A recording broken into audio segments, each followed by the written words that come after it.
प्यारे दोस्तों, सादर अभिवादन। मैं हूं महेश कुमार वैद्य और आप देख रहे हैं एनजेपी इंडिया। आज बात करते हैं हरियाणा और राजस्थान में आम आदमी पार्टी की खास रणनीति की। राजस्थान में राजधानी जयपुर से लेकर ग्रामीण स्तर तक संगठन खड़ा करने में जुटी आम आदमी पार्टी ने 25 मई को हरियाणा में भी नए सिरे से अपनी टीम गठित की है।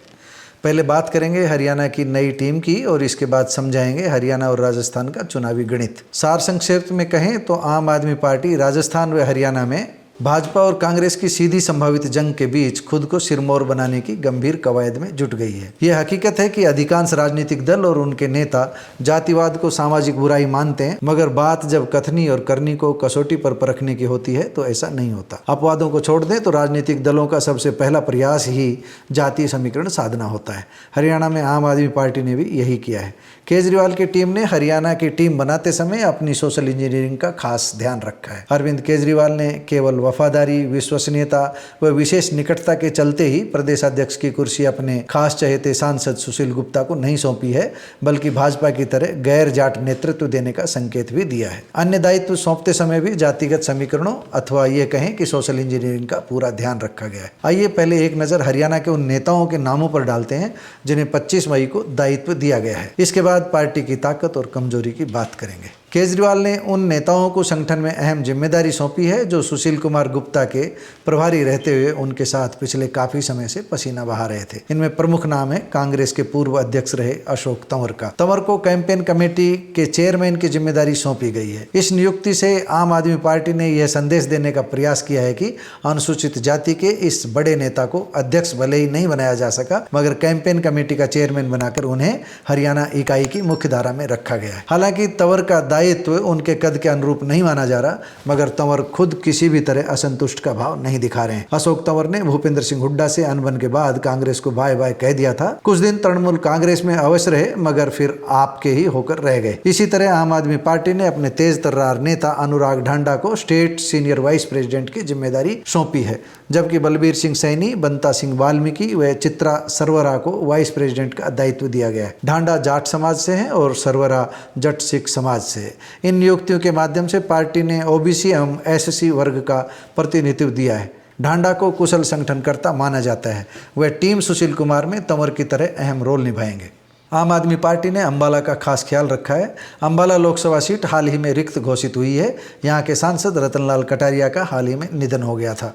कानूनी विशेषज्ञ मान रहे हैं कि अगर कोई आपात परिस्थितियां पैदा नहीं हुई तो 6 माह के अंदर अंदर अंबाला लोकसभा के चुनाव करवाने होंगे। अंबाला में पार्टी ने चित्रा सरवरा को तो वाइस प्रेसिडेंट बनाया ही है, उनके पिता चौधरी निर्मल सिंह को भी नेशनल ज्वाइंट सेक्रेटरी का दायित्व दिया गया है। पिता के साथ साथ बेटी को भी दायित्व देकर पार्टी ने भविष्य के लिए बड़े संकेत दिए हैं। बड़ा संकेत यह है कि अगर किसी नेता के पास जनाधार है तो परिवारवाद की बात पीछे छोड़ी जा सकती है। कहने वाले यहाँ तक कह रहे हैं कि हरियाणा में मुकाबले में आने के लिए आम आदमी पार्टी केंद्रीय मंत्री राव इंद्रजीत सिंह को ही नहीं बल्कि उनकी बेटी आरती राव को भी थोड़ा बड़ा ऑफर दे सकती है। हालांकि धीर गंभीर राजनीतिज्ञों का मानना है कि राव अव्वल तो अपने वर्तमान ठिकाने पर ही डटे रहेंगे, लेकिन अगर किसी कारण से विपरीत परिस्थितियां पैदा भी हुई तो फिर वह पंजा दल के अपने पुराने ठिकाने को प्राथमिकता देंगे। राव केवल उसी सूरत में आम आदमी पार्टी के हो सकते हैं जब उन्हें चुनाव पूर्व सबसे बड़ी कुर्सी का उम्मीदवार घोषित किया जाए। ऐसी संभावना अभी दिख नहीं रही है। अब हरियाणा में पार्टी की ताकत और कमजोरी की बात करते हैं। आम आदमी पार्टी की सबसे बड़ी ताकत यह है कि पार्टी के मुखिया अरविंद केजरीवाल खुद हरियाणवी हैं। हरियाणा इकाई की ताकत भी यह है कि जींद जिले का गांव सामलो कलां पार्टी के नवनियुक्त अध्यक्ष सुशील गुप्ता का मूल गांव है। हालांकि गुप्ता लंबे समय से दिल्ली में रह रहे हैं, मगर मत देवताओं को लुभाने के लिए उनके साथ हरियाणवी तमगा जुड़ सकता है। गुप्ता के सहारे आम आदमी पार्टी वैश्य समुदाय को बड़े पद का सपना दिखा सकेगी। आम आदमी पार्टी का यह मानना है कि हरियाणा में भाजपा व कांग्रेस के अलावा अब वही ऐसी पार्टी है जो तीसरी ताकत बनकर किसी समय पहले स्थान पर पहुंचने का चमत्कार दिखा सकती है। ऐसा इसलिए भी सोचा जा रहा है क्योंकि इनेलो से अलग होकर जजपा बनाने वाले नेता भाजपा के साथ जूनियर पार्टनर के रूप में खड़े हुए हैं। भाजपा और जजपा चाहे एक रहें या अलग, मुकाबला तो भाजपा और कांग्रेस के बीच होना तय माना जा रहा है। मगर आप पार्टी अपने सोशल इंजीनियरिंग फार्मूले के सहारे इसी धारणा को बदलकर मुख्य धारा की पार्टी बनने के प्रयास में है। इस लक्ष्य को पाने के लिए आम आदमी पार्टी की निगाह विभिन्न दलों के ऐसे असंतुष्ट नेताओं पर टिकी है जिनकी दुकान में चुनाव जिताने का सामान है। पार्टी की कमजोरी भी यही है। जिस समय दिल्ली में चुनाव जीता गया था तब आम आदमी पार्टी सच में आम लोगों की ही पार्टी थी, मगर अब तो खास लोग भी इसमें शामिल हो गए हैं। यह भी सच है कि बदली परिस्थितियों में अब केवल आम लोगों के चेहरों के सहारे चुनावी वैतरणी पार करना संभव नहीं है, इसलिए खास चेहरे लेना भी जरूरी है। यह समय तय करेगा कि पार्टी संभावित त्रिकोणीय या बहुकोणीय मुकाबलों में खुद को कहां तक खड़ा कर पाती है। राजस्थान में भी कमोबेश यही स्थिति है। हम आज इन दोनों राज्यों का जिक्र इसलिए कर रहे हैं क्योंकि हरियाणा से पहले राजस्थान में भी विधानसभा चुनाव होने हैं। राजस्थान में वर्ष 2018 में पार्टी अच्छा नहीं कर पाई थी। आम आदमी पार्टी ने 200 सीटों पर उम्मीदवार उतारे थे, मगर एक भी सीट नहीं जीत पाई थी। गुजरात में भी पार्टी को अपेक्षित सफलता नहीं मिली थी तथा सत्ता में आने के केजरीवाल के दावे बड़बोलापन साबित हुए थे। लेकिन एक बात अवश्य हुई, गुजरात के परिणाम के बाद दरिया में काफ़ी पानी बह चुका है। गुजरात के सहारे 5 सीट लेकर भी आम आदमी पार्टी अब राष्ट्रीय दल की मान्यता पा चुकी है। इसी वर्ष 13 जनवरी को जयपुर में तिरंगा यात्रा के दौरान आम आदमी पार्टी ने अपना राजस्थान में पूरा दम दिखाया था। इस यात्रा में केजरीवाल भी शामिल हुए थे और कई वरिष्ठ नेता शामिल हुए थे।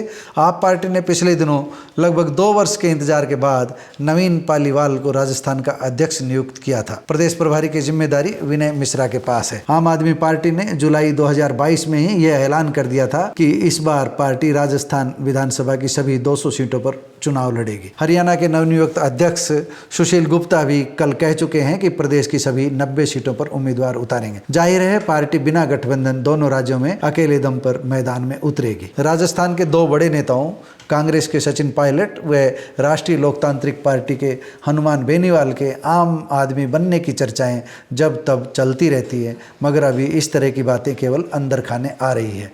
सार्वजनिक रूप से किसी ने इस तरह की अफवाहों अथवा चर्चाओं पर कभी गंभीर टीका टिप्पणी नहीं की है। देखते हैं आने वाले समय में इन दोनों हिंदी भाषी राज्यों में आम आदमी पार्टी क्या कुछ कर पाती है। धन्यवाद।